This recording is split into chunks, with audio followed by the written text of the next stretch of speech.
Hello, hello. Good afternoon, good evening, good day. How are you all doing today on this Thursday afternoon? Can you believe it's been almost 11 days? It's been 11 or no, God, how long has it been?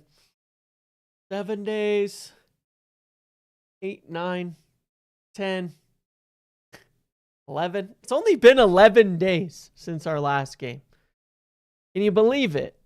Um, it's only been 11 days since our last game, and believe it or not, we still have 10 more to go. Obviously, when we get back to Premier League and there's other games on that weekend, it'll feel a little less like a long break, but it's insane. 11 days. Usually by now, in one of the regular international breaks, we're going, all right, at least game is coming. We're talking about the match. We're talking about the days up, the game this weekend in a few days. We're talking about things coming up and talking all of that. Instead, we're sitting here going, what on earth are we going to do for the next 10 days? Like, still an entire week.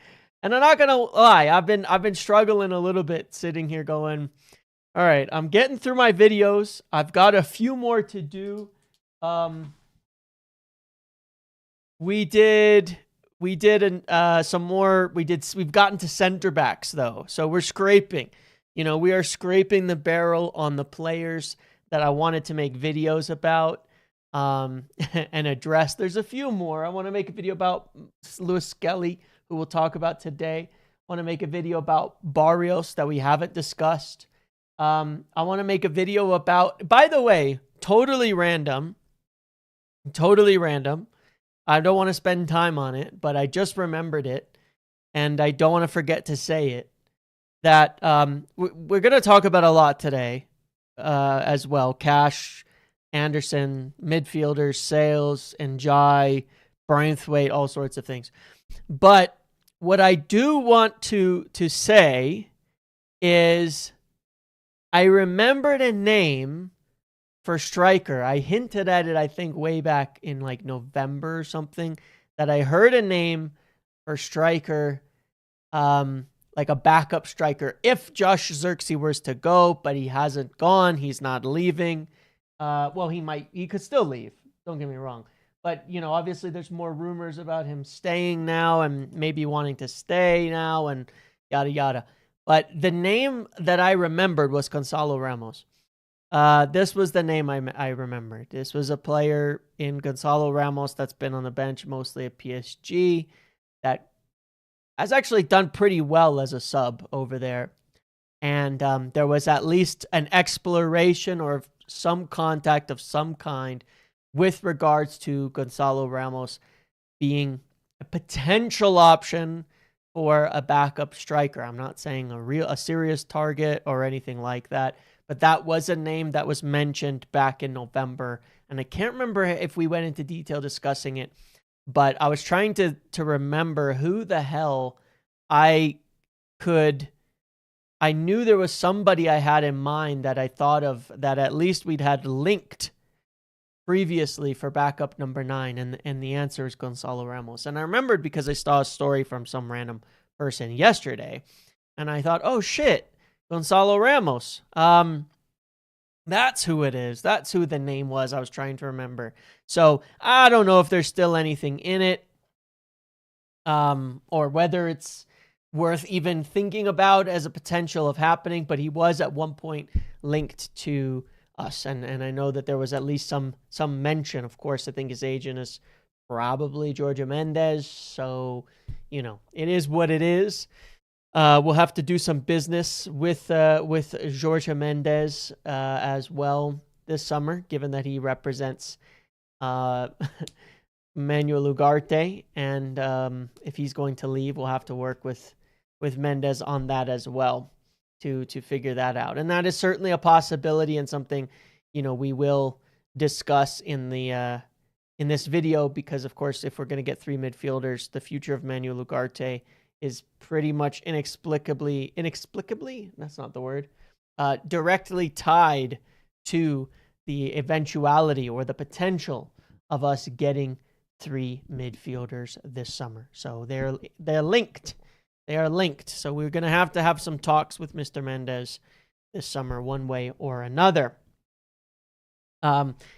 Who's the youth striker that we were interested in from France? Not interested. We signed Enzo Canabiak, and he's on loan. He's on loan. So anyway, yeah, we'll have to do some work with Mendes, so we'll see what happens there. Shoot.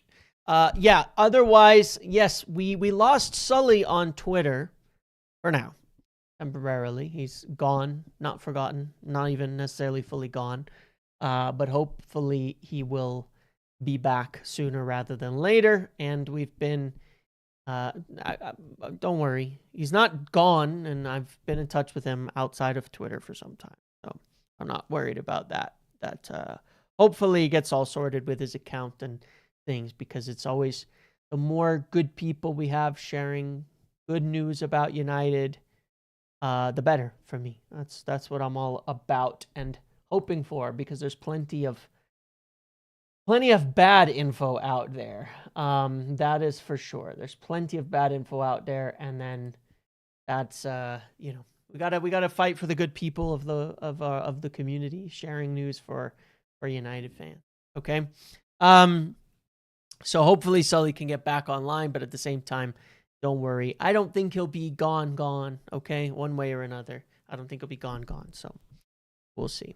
All right, so here's what I want to discuss today. I've got a list of topics to go through in different capacities. Number one, I want to talk about United's cash situation.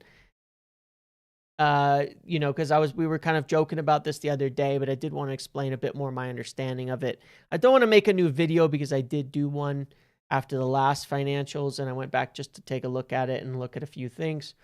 I want to talk about the big Anderson push, because I believe that United are set to and still attempting to make a big push for Anderson. And I do think it ties into the cash situation and all of that as well. But as I've been maintaining for some time, it's not over. I ain't hear no bell, and the fat lady isn't singing. And there's, stuff around City. When you take a look at it, we've had a few stories around Pep Guardiola today. A few clarifications, a few people saying, well, maybe he is leaving. A few things talking about potentially that, Maresca's leading. A few rumors about company. The little bit of chaos that could be going on there, and not could, there is a little bit of chaos going on there. In what people are hearing behind the scenes, what people are hearing on the other side, is an interesting one. So we'll touch on that. There was been Sully, prior to leaving, did also say that Njai was firmly, strongly in United's eyes as a target, serious target as well. So that's good. Then we've got some random rumors about Lewis Skelly, Braithwaite, which I want to discuss anyway, at least in terms of the reality of things. And then I want to talk about the 3 midfielders that might be there. Okay. So let's talk about the money. First of all, there was a piece from James Ducker talking about, United clearing a bunch of wages, 1.2 million a week plus in wages and all of that. And that is, of course, correct. They're looking between Casemiro, Sancho, Rashford, Onana, Højlund, Maguire's wage reduction to essentially clear an enormous amount of wages. There potentially will be, at the same time, more sales than that. There's potentially the move of Manuel Ugarte, should that happen, which seems ultimately very possible, as well as even potentially, of course, Joshua Zirkzee. So when we're talking about signings, we also have to talk about, well, if we are signing players in these positions, we're likely to see even further wage reductions. And realistically, it wouldn't be crazy to view the idea that United will clear about 1.5 million or so in wages per week now. They will see, of course, an increase in wages per week that come up on the basis of qualifying for Champions League. There's different levels, different bumps for different players, different categories, and things like that. But of course, there is a wage increase on the books for a number of people. Yeah, Malacia is also leaving on a free, correct. I mean, there's a lot of little things that add up to a fairly significant amount of money. You could also see Altay Bayindir depart and all of that. Now, what this means is that United have a very significant amount of money to spend in the sense of space. And this is what I discussed in my last video breaking down United's finances. From a purely financial standpoint, United probably could spend upwards of 350 to 400 million on transfers this summer, based on amortization. They could increase their costs by that much, as well as potentially within that wage bill, even if you were signing 5 players at 300,000 a week, you would maintain about the same wages. Now, United with the increase in Champions League, they'll want to have the wages cut by a little bit, just a little bit, so that it balances out. They'll still see an increase in wages, very likely in general. But really, they could sign probably 5 players in the 175 to 250 bracket this summer, and spend about 350 to 400 million in the market in order to do so. However, let me talk this down a little bit before everybody starts getting greedy and rubbing their hands together and saying we need to milk United for all of their worth. Okay, first of all, here's the thing: there is a other side of this. Now, I said on the basis of and this is predicated on the sale of Marcus Rashford, which will happen, the sale of Rasmus Højlund, which will happen, and obviously some free agent departures, as well as the potential sale of reducing and everything else. So that's good. That's a good thing. Most of those things are going to happen. However, that is on the basis of amortization. You know what I mean? That's on the basis of amortization. That is not necessarily on the basis of actual spending. Spending and amortization are two different things. Amortization in football implies that every deal is paid equally over the 5-year period. That's how it's listed on the books from a profit and loss standpoint and all of that. But let's imagine it like this, okay? Let's say there's actually very little direct comparisons to real people's life.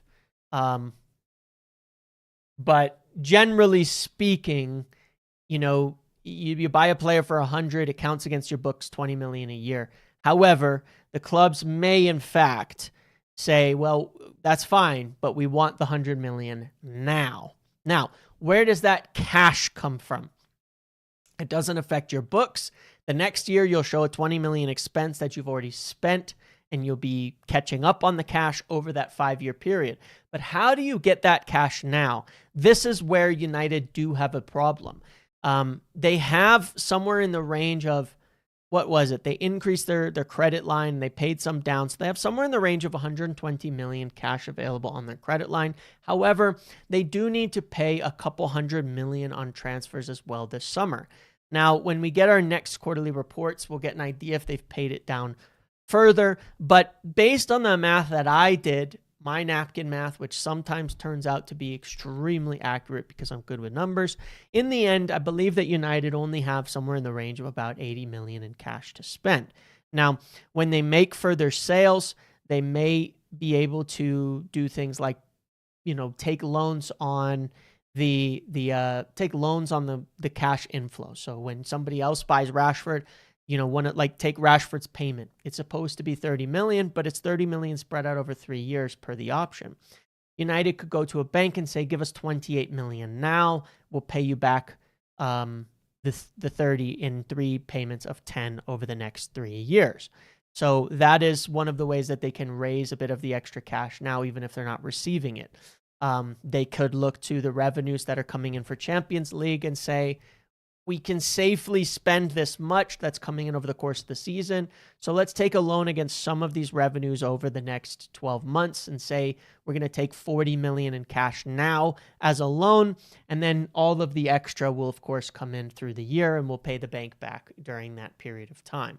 There are ways that we can get more cash coming in. They're not always great ways, and it's going to cost you a little bit of money because money ain't free. Even if you're paying it back pretty quickly. That's the downside. That's the struggle that we're going to have. And that's where the deals have to be done on a very viable basis. But it's also why I will tell you they want to prioritize getting, moving on to the next subject here, they want to prioritize getting their bigger targets in first, because you don't want to go make deals elsewhere, go to your big targets, and then you're in a situation where you do not have the cash and payment flexibility to sign your big targets, because you don't ultimately care about how the deals are structured so much. Over time, as long as United are doing well, it will balance out over time.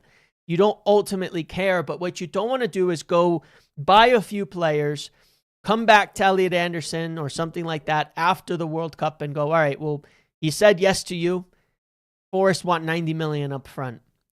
Or they'll take 60 and then 30 over 3 years. And you've gone, well, shit, we can spend, but we've spent 60 million in cash already. So now we're going to have to wait until we can sell some players, do something else, raise the cash, or we have to sit there negotiating over payment terms, when this is the type of thing where if we could get him, we need to do it now,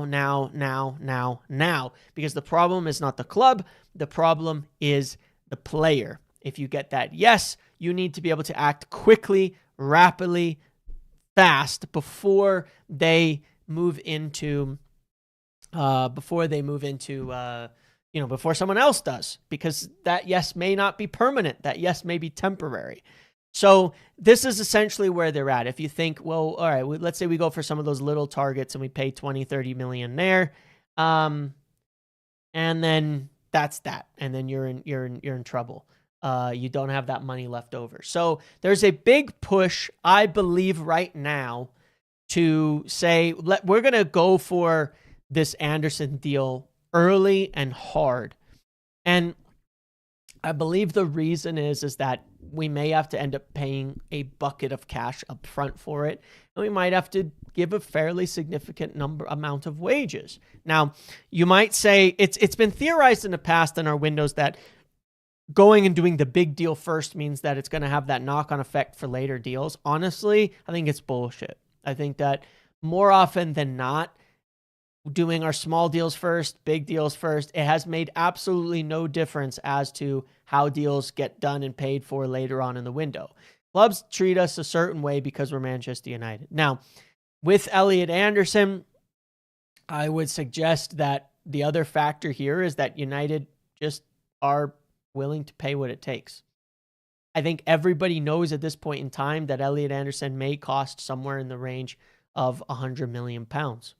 And I believe United are fine in meeting that. And I think that that's sort of a non-issue there. So they're taking it and saying, yeah, well, that's the guy. That's the big target. That's the main one. And that's what we're going to put our money on. So the sort of scaling back of a little bit of statements and talks about, can put you in the, can put you in the section of, we don't want to make, while United are progressing on multiple deals, what they don't want Anderson or anybody to get the idea of is that they've moved on, because they haven't. They're fully in and around that race and need to be there at the same time as they are definitely interested in Tonali. And I think where they didn't want the narrative to get out of control is you don't want his agent and his people running their mouths like crazy and going, it's Tonali. Tonali, you saw reports in other countries, Tonali's the top target. Tonali's the new top target. Tonali's the number one guy. They're all in on Tonali. If you're Elliot Anderson, you're going, well, hold on a second. You've already given up on me when I haven't said no? You know, you don't want that narrative to get out of control. And so I believe that that's a part of what's been going on. So, you know, that's a part of it. That's where we're at right now. And they are very, very strongly still pushing on and hoping to get that yes from Anderson. Hey, Glenn, how you doing? 100% worth it for Anderson. Yeah. Unless cash up front for the big deal is the key sweetener. Right. And that might be the case. It might be. It also, step back 1 second on something that doesn't get amortized and is usually more often paid up front. Agent fees. Big deal's been made about agent fees in recent times because Chelsea are getting fleeced by agents left and right. However, sometimes that explains why the deal gets done. Outside of wages, outside of transfer fees, as I've said before, agents have a huge impact on where players end up going in their careers. They have a massive impact on it.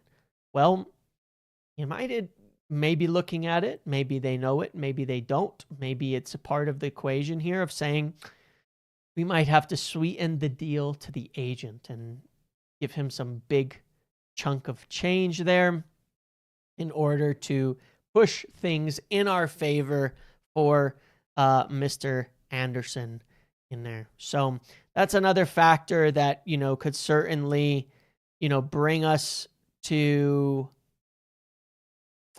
how this could happen and why we very much need potentially the cash that we're going to need this summer. And so again, that's why, again, Anderson first. Now, could we, in fact, move on from Anderson to getting Anderson and Tonali? It's not impossible. It's not impossible at all. Do you prefer Anderson or Tonali? James Anderson for me. Anderson for me as well. Yeah, look, I think Anderson is far and away just the best player that will move this summer. Kind of period. He's I think he is the next great, best midfielder in the Premier League. And, you know, one that I'm not saying there aren't more of them. I'm not saying you miss him, it's the end of the world. But there are 3 to 5. I don't think you get players this good or with this much potential unless every 4 to 5 years. So, you know, they make that move and then you miss out and you have to wait for the next one to come around. So for me, it's Anderson. Yeah, I don't think we'll be trading Toby Collier plus cash for Anderson. I don't think it's going to work that way. But here's a question for you guys, because we were kind of discussing it the other day, is, you know, let me, just to debate, who are the Baleba alternatives? Who are the available alternatives at 6? Well, we've discussed a few of them. There's Gomez. There's potentially, you know, gosh, it's not that many at 6, and that's kind of part of the problem. There's Gomez. There's Kamavinga, who we don't really know whether they're actually going to strongly look at or not yet. Beyond that, there's not a lot of 6s, but we still need someone of that kind of profile. But we were debating this the other day, which is that if we did miss on Anderson, what would be better? Because I was thinking about this. If West Ham and Wolves go down, which at least one of those is very likely, the other is quite likely,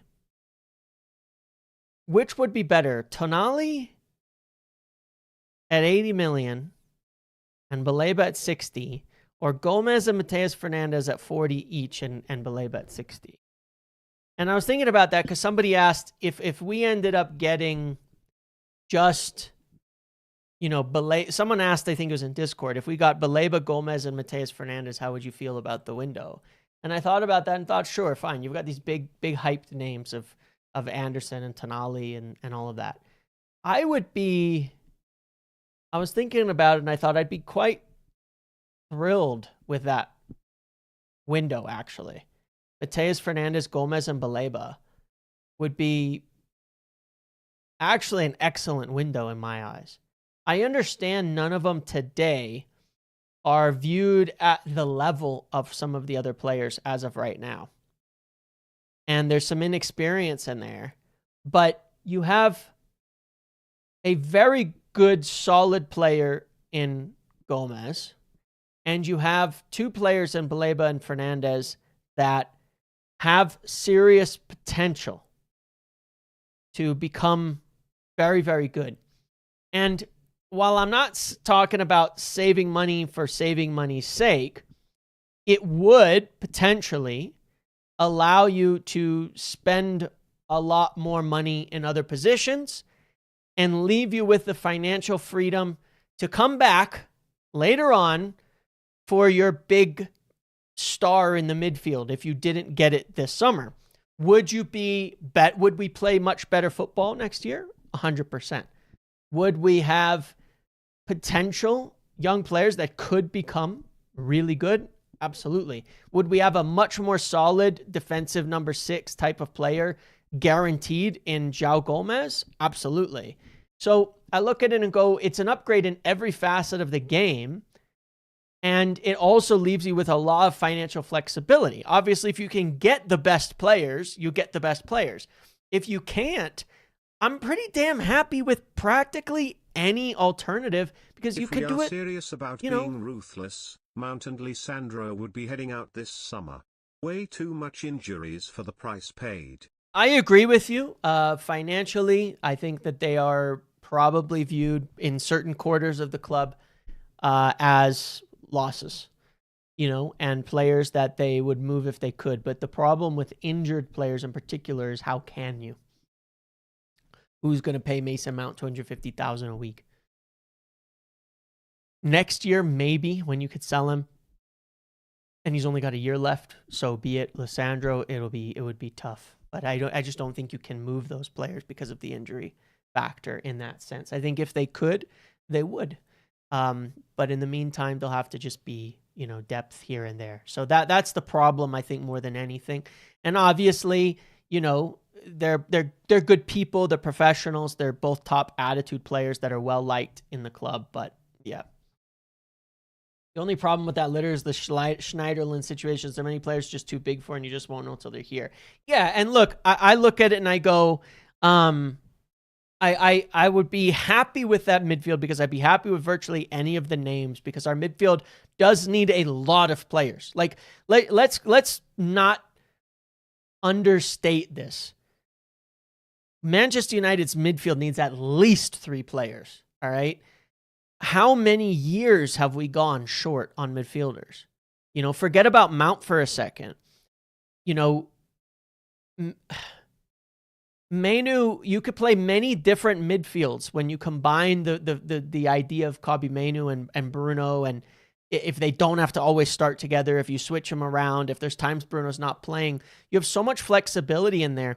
But still think that you have 3 positions, and frankly, right now you've got Bruno and Kobbie, and that's it.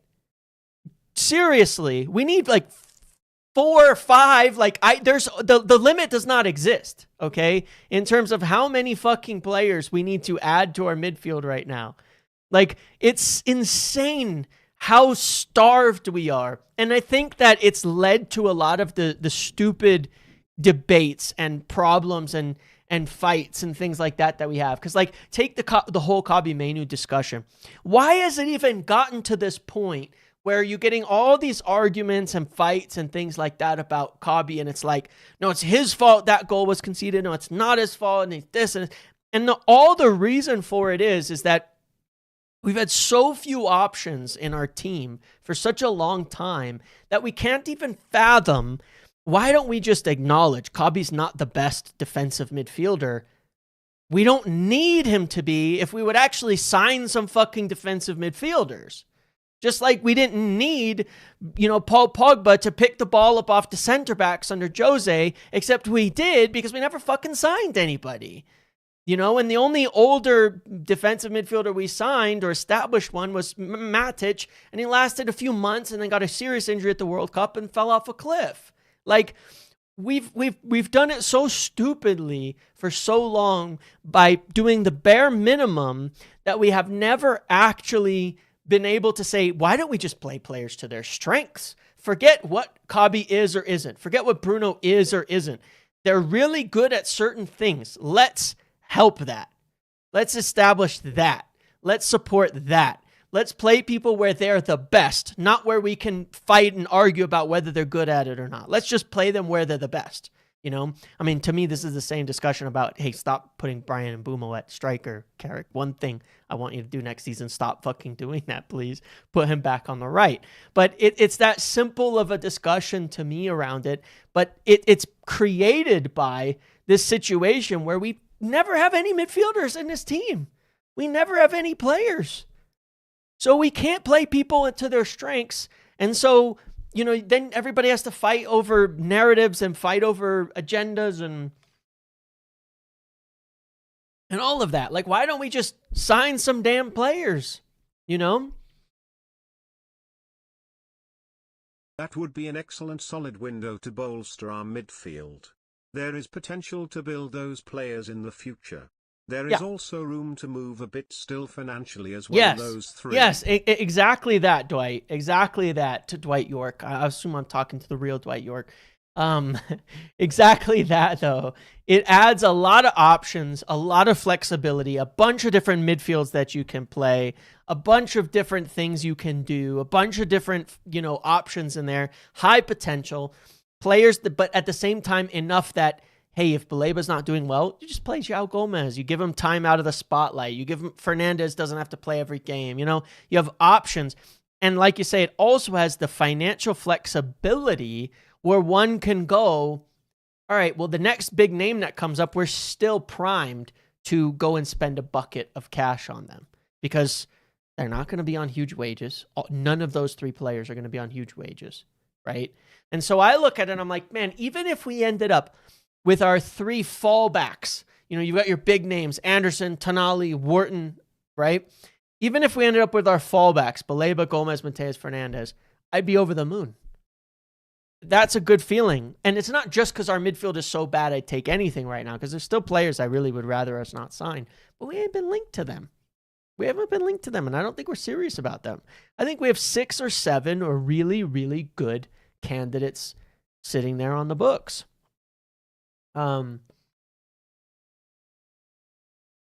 That we have the potential to sign. And no matter what we do, it'll be better. And if we end up, imagine we end up with more space. We sign those 3 and we say, cool, well, fine, fuck it. I guess we'll go get our winger, we'll go get our left back. Go spend big money elsewhere. And then next summer, 1 midfielder, 1 or 2 center backs, and we're done. And the team's finished. The team is complete. And it's young, and it's agile, and it's flexible, and it's got options and profiles all over the place for whatever is going to be best for this team. And I don't mean all over the place, I mean with no plan, but it's got enough variance of profiles that you can be flexible, especially in the midfield. I think you need variance of profiles in addition. You need like lots of profiles in the midfield. Different games, different game states, different situations, different partnerships, and all of that.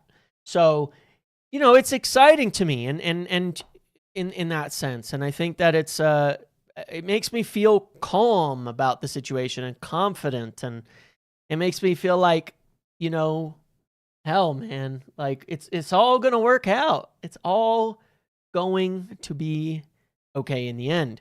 João Gomez is a sleeper, sneaky signing, not glamorous, but undoubtedly proven in midfield. He joins 100% agreed. What if Wolves say Gomez costs the same as Balea? They won't.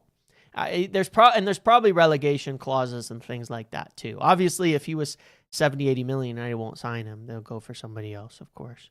There's always going to be value. There's always going to have to be value balanced in these types of things. Do you think we're still in for Baleba? We are. We definitely are. But we need more. We need players in addition. We need players in addition for sure. So, yeah, like the stream. It won't cost you anything. Indeed. Please do like the stream while you guys are here. Means a lot to me, and it takes just a moment of your time because I haven't had a poll up, so I need to remember to remind you all to do that. So, yeah, make sure you do like the stream as well.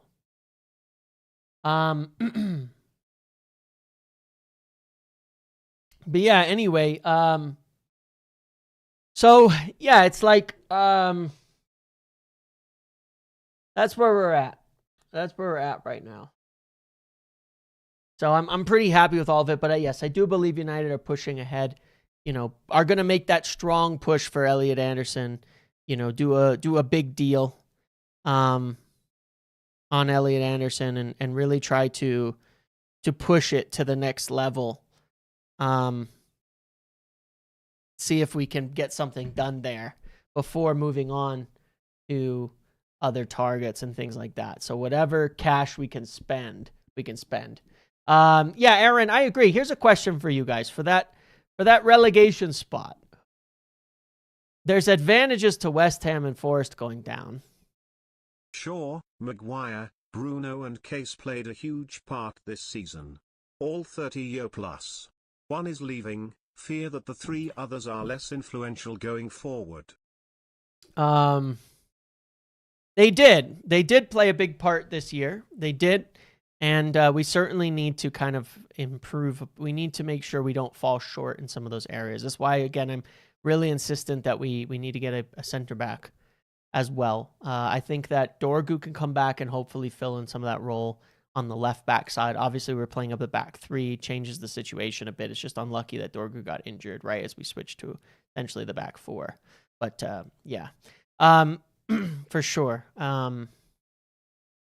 Yeah. We need to make sure we don't lose the sight of that because it actually helped quite a bit. But yeah, look, in terms of that, Aaron, I agree. Who we want to get relegated between Forest, Spurs, and West Ham. There's advantages to us for Forest and West Ham, but I have to say, Roberto De Zerbi, I need to see that guy get relegated. I need to see him relegated. I need to see him and Spurs go down. I need to see it 100%. I gotta see it. I've got to see it. I gotta see them go down, and I need to see this all crumble into dust. Have to see it. I have to see it. That's where I'm at on it.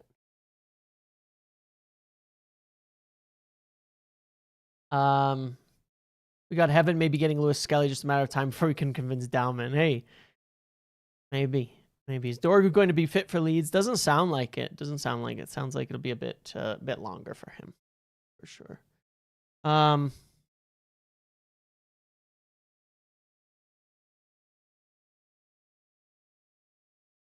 Any comments on Maguire getting charged? Isn't that crazy? I was good.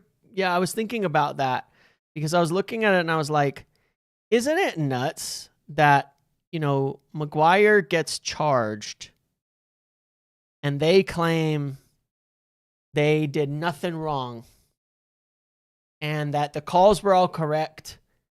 Did you see that? That their determination was that the VAR and the ref were correct, no penalty, and they want to charge Maguire and suspend him for longer and all of that.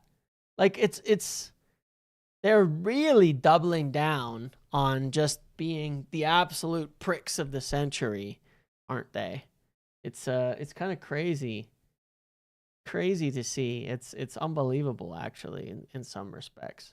So I don't know, man. I don't know. It's unfortunate, but so anyway, yeah, they really doubled down. They just went in on it. You think it's a huge error if we start building our midfielder? I don't think we're building our midfield around Bruno anymore.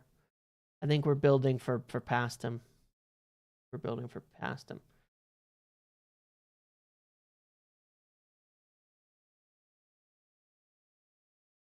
Likes even more. Yeah, thank you. So otherwise, that's kind of the midfield situation. As I said, the other little bits of news we've had are, Njai getting a few more mentions from Sully and others about us being, very interested and, a serious target. Now, Lewis Skelly, I'll tell you again that, he's somebody that we have looked at. I still can't quite nail down what position he would be signed for if he were to be signed, but I think United are going to be pretty careful on this one a lot of the push and a lot of the contact coming from his side at this point in time. It's real. United are interested, but obviously it's from his side trying to, not getting games at Arsenal and looking to move somewhere else. United certainly have done decently well in their reputation with some Arsenal players about coming to United and it being a good move in that sense. But yeah, I this is definitely not one to rule out, but one just to keep in kind of the back pocket for now, because we really do want to get through our major targets first, as far as I understand, and then we will look at that one a little bit more. And certainly we're not going to want Arsenal to try to overcharge us or charge an enormous amount of money for him, given the situation. If he can't really get into the team for them, we're not going to be paying 40, 50 million. We're looking at, we want a deal, 20, 30 million. They could cover that third or fourth midfielder situation, as well as the left back situation as well, that he could provide an option there. So one to keep in mind, but nothing serious as of yet. Now,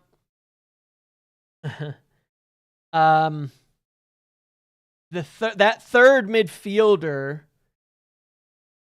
that's where there's a bit of exploration ongoing, because there's been contacts with the Lewis Skelly, João Gomez. There's even talk still of Tyler Adams, which even as an American, I could tell you I do find a little bit odd, his injury record mostly being the problem that I see there. I actually think he's quite good. He was quite good for Bournemouth when he's been healthy, and he's actually turned into quite a decent player. But he has a really, his injury record is not good. He misses a lot of time, and regardless, to show you,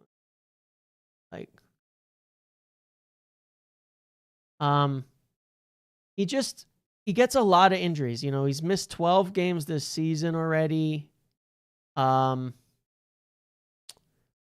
season it was a back injury, then a little one, and then a little one, and it's another 10, 12 games. Okay. All right, just calm down. And then it was 29. It was a big stretch the previous year, 159 games, and then it was 85. So ever since here, before that it was little stuff. Ever since here, it's just year after year he's missing 10 plus games.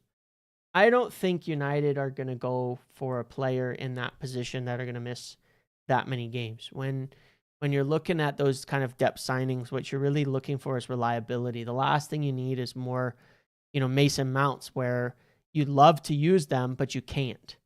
You can't call on them when you want to, because they're never available and they're not fit and they're not healthy and all of that. So I don't think, even though Tyler Adams is, I do believe, viewed as a decent player. And you also have to bear in mind, Vivell knows him from the Red Bull system, if I'm not mistaken. And that may be where the links are coming from, because he's probably seen him and he's a good player.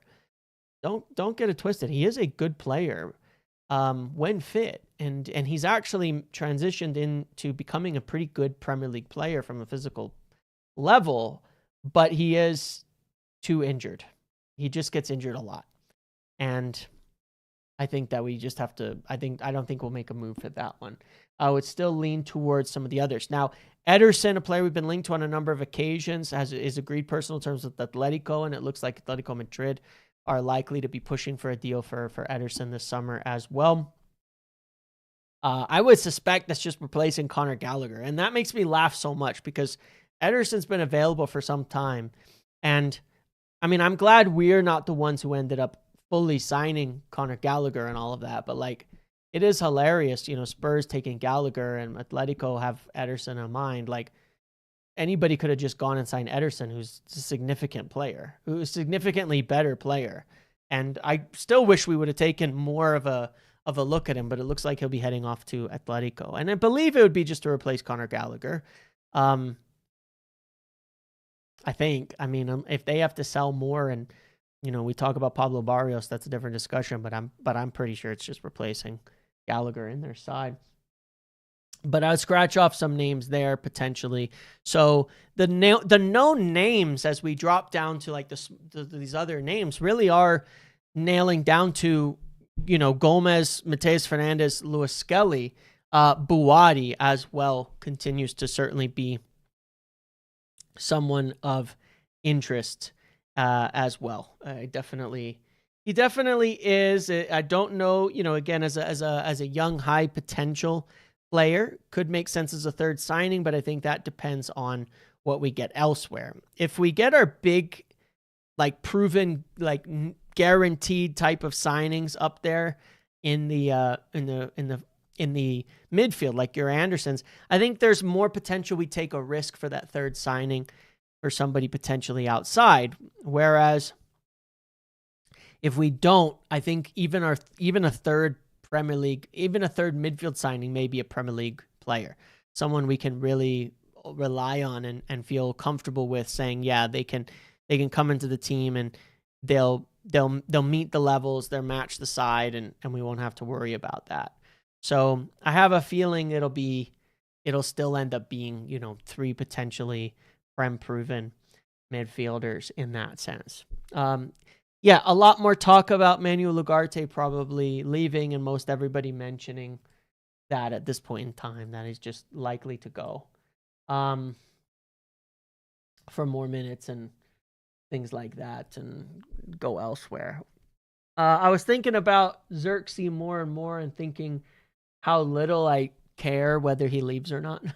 Like, not in a bad way. I'm saying I really don't need him to leave. Like, if he stays another year and he's our backup 9, it's cool. I'm not concerned about that. Got into chat late. Why no Malichu flinks? Hall, Brown, and MLS are only links. I would imagine the main thing is cost versus talent. MLS will be potentially available because he's not getting minutes, so maybe affordable. Lewis Hall viewed as a significantly better talent, and so probably impossible either way. But whatever that price is, he's a significantly higher talent in their eyes. And then Nathaniel Brown is sort of right in the middle, a player that's viewed as a really good talent that will be leaving this summer at a fairly reasonable fee.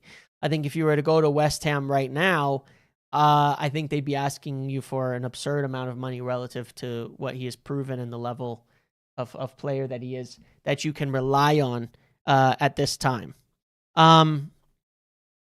That's why I believe it's all just often about, how you're balancing out, talent versus potential money and all of that. There's other links out there. There's this link to this guy in Portugal, Dahl. I have no idea whether that's true or not.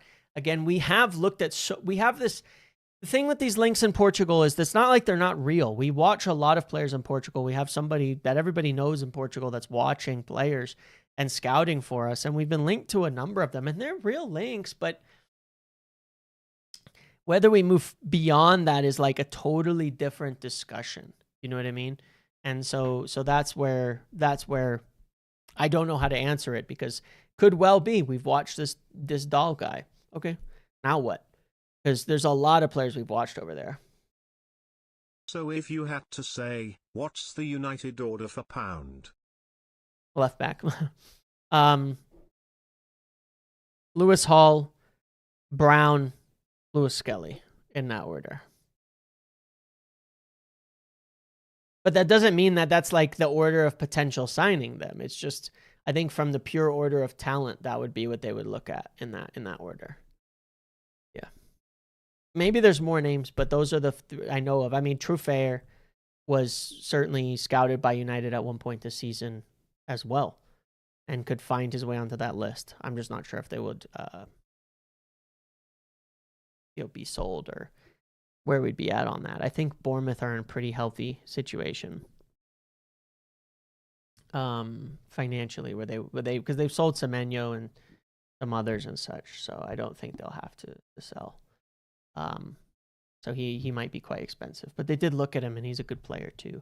I'm still very curious. Alex Scott. I was trying to remember. There's a name I'm missing for that extra midfielder that we've talked about recently, and I'm quite intrigued by. And I keep forgetting about it. But Alex Scott, I'm still really intrigued by that by him. When I went to do the video on him and I watched some more footage and things, I was like really surprised at how much I like his game and how he could be a sneaky good pick for somebody. If Bournemouth asks for a ton of money, obviously, understandably, it's going to be very difficult, but he could be a sneaky good signing. He's another one of those that I put in like that guy could actually turn into a serious player.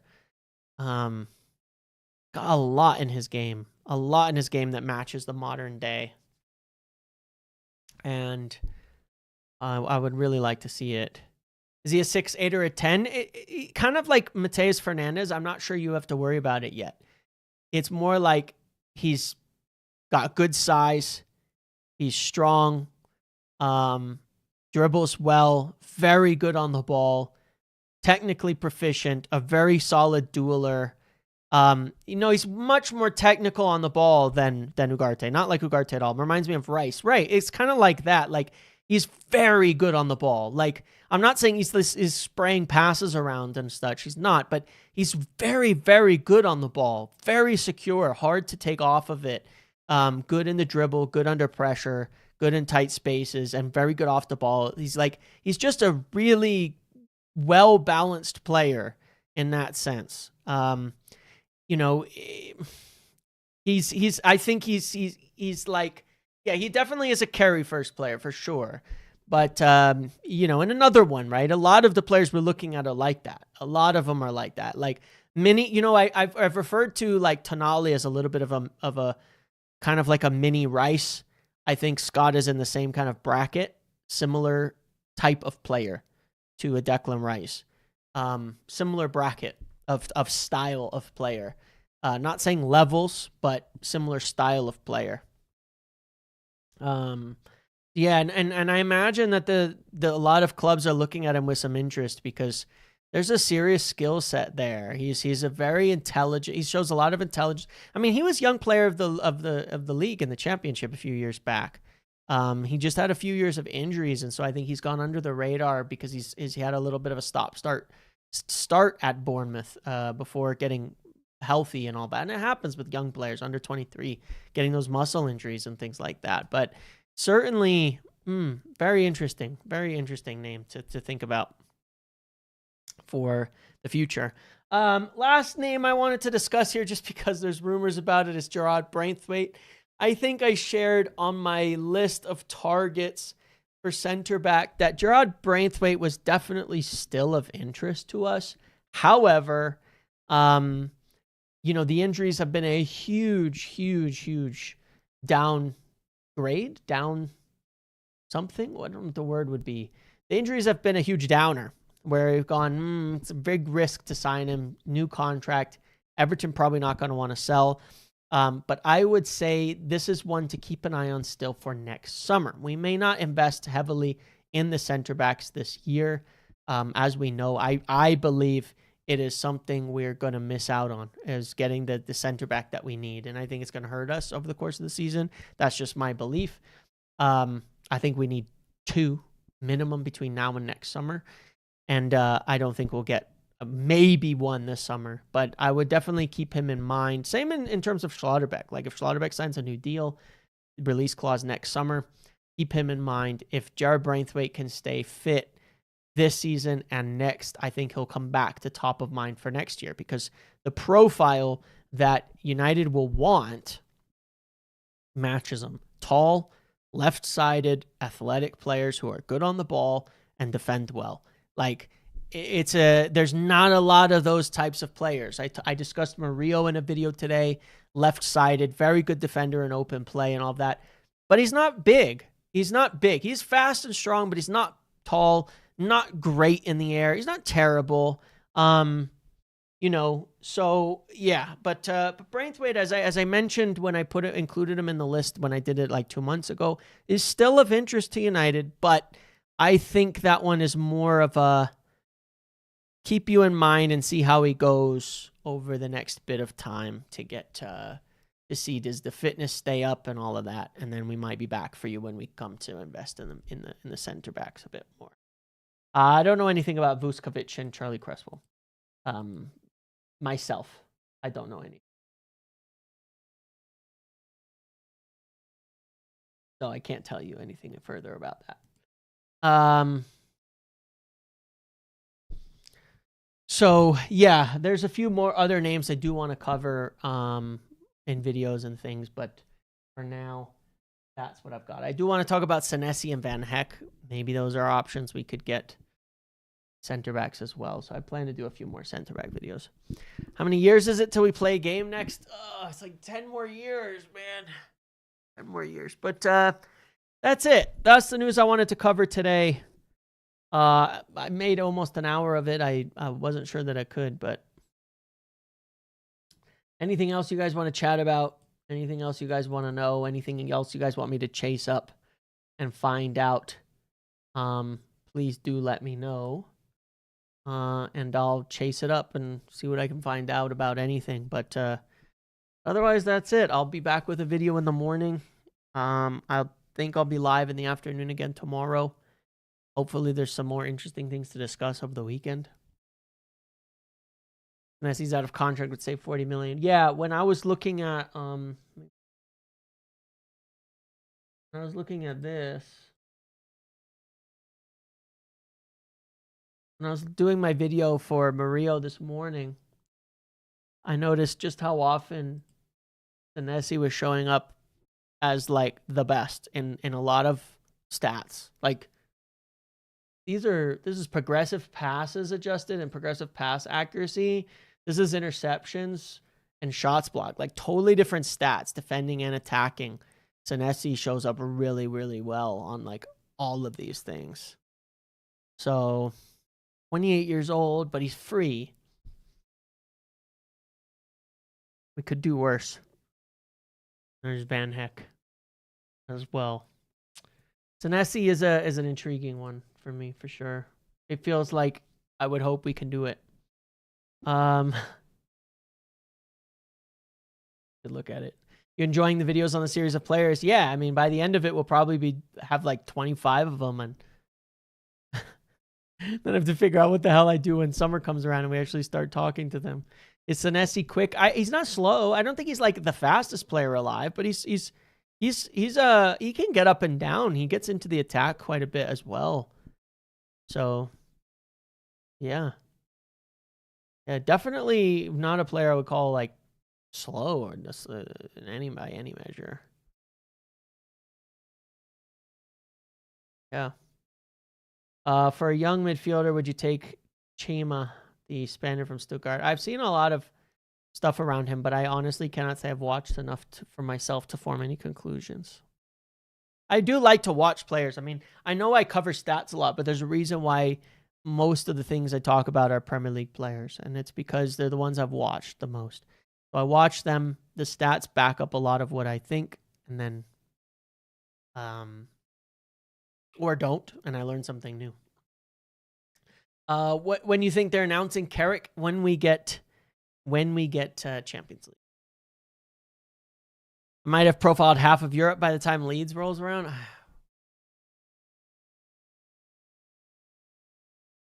Another Orozco. Yeah, another sneaky signing like that would be nice. Have I watched Ederson? I did watch him a bit. Not recently, but a few years back when we first were linked to him, I started watching a fair bit of his games to know how he did.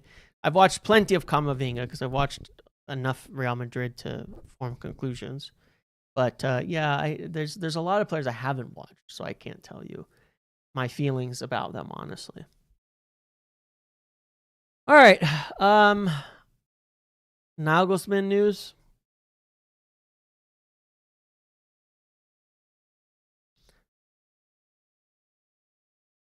Like I said, we've made those initial contacts via intermediaries to find out managers' positions and where they stand and all of that. I'm not saying we won't get Nagelsmann, but I don't think we've had an indication as of yet that he'll take the role. But I still believe we'll end up with Michael Carrick. But hey, let's see what the next couple of weeks brings. I will do a Barrios video, yep. Rashford will leave no matter what. He will be sold. I believe he'll be sold to Barcelona in the end. I just think they're going to drag it out. But he will be sold. The Hayden Hackney, the kid at Borough. Wouldn't be surprised if we announce him tomorrow. I think they'll wait because they want to wait till they feel secure about Champions League. And they feel good about it, but they're not ready to be secure about it, I don't think. Buati's still an option, yeah. I think, again, if we get more experienced players or more top targets, then he might come into the frame more as a backup. Do you prefer Carrick or Nagelsmann?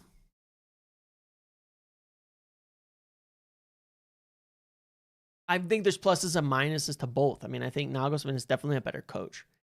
I'm quite unsure about Nagelsmann behind the scenes.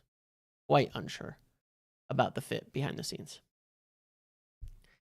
Isn't Giant a left back still possible? Anything is possible this summer right now. I'm telling you, like, just don't be surprised. It sounds like a cop-out statement. It's not. I'm saying that from a genuine point of seriousness. Like, anything is possible this summer. We've never seen, bear in mind something, by the way. We've never seen Ineos with Champions League and financial no PSR. We've never seen it. We've never seen last summer when we were waffling around a bit, Sir Jim said, mob boss settings, now or never, go buy the players. And we ended up buying Mbumo, Sheshko, and making a move for Baleba and got Lamens in.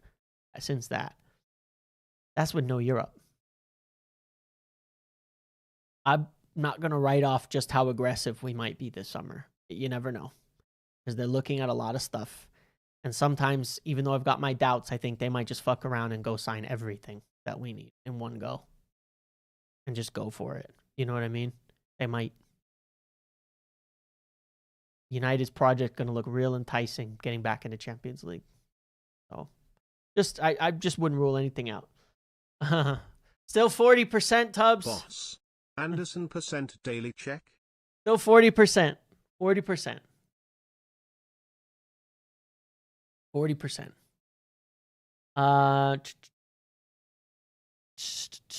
40%. All right. I'm going to end it there. Thank you all. Please smash a like on the video, and I'll catch you all tomorrow, okay? Appreciate you all very much. Enjoy the rest of your evenings. Be well. Good night. Goodbye.